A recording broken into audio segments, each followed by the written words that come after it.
really think you should. Yeah.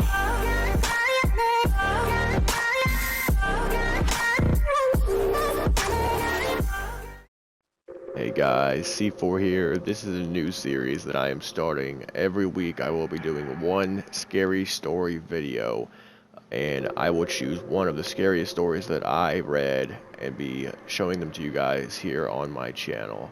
If you guys like this idea and like the video, please drop a like and comment more stories, and I might look it up and I might put it on here. Thanks for watching. This week's video is called This is Maria.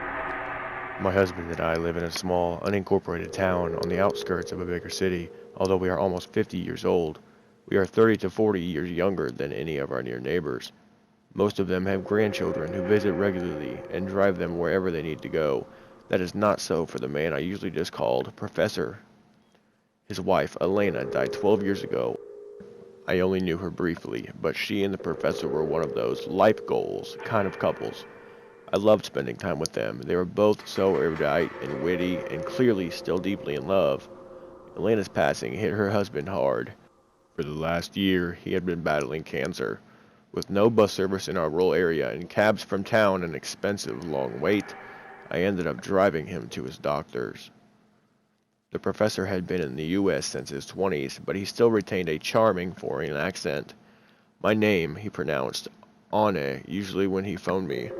He would say, "Good afternoon, Anne." Sometimes he would call in the wee hours in pain, only able to gasp, "Anne."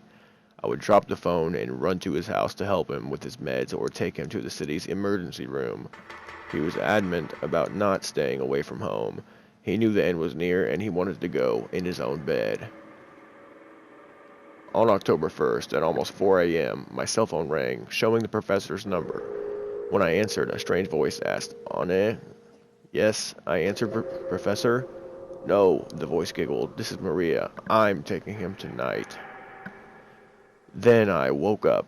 I was sitting up in bed with the phone in my hand. My husband and our dog were sleeping soundly, so the phone hadn't really rung.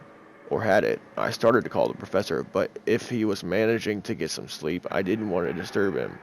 So I got up and dressed quietly, and the dog and I slipped out to the backyard. I could see the professor's house from there. No lights were on, and everything was quiet. I wasn't comfortable, though, so I went ahead and dialed. 25 rings, no answer. Damn. I knew then. I went back in and woke my husband. We walked to the house and knocked. Nothing. We had to phone the sheriffs. They broke in. The professor had died, seemingly peaceful, in his bed. Because of our unincorporated location, any of the chores which would fall to professionals in an urban area are taken up by neighbors here. So, that evening, with the deputy's supervision, the families on our block began to sort through the professor's papers. We needed the deed to his burial plot and any kind of will or link to his distant relations.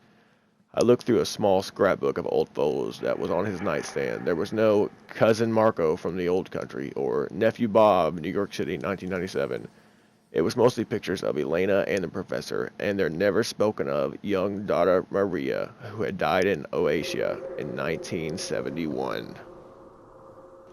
Alright guys, well that's our story for the week. If you did not catch on, whenever she answered the phone, it was Maria telling him that they were going to take the professor, which means they didn't necessarily kill him, but you know that was his time to go. And the fact that they found a picture of Maria, which is his dead young daughter, is just mind-blowing. It's just weird. What would happen to you in that situation? Let me know down in the comments, and if you guys like this video, drop a like. Thank you guys for watching. See you guys next time.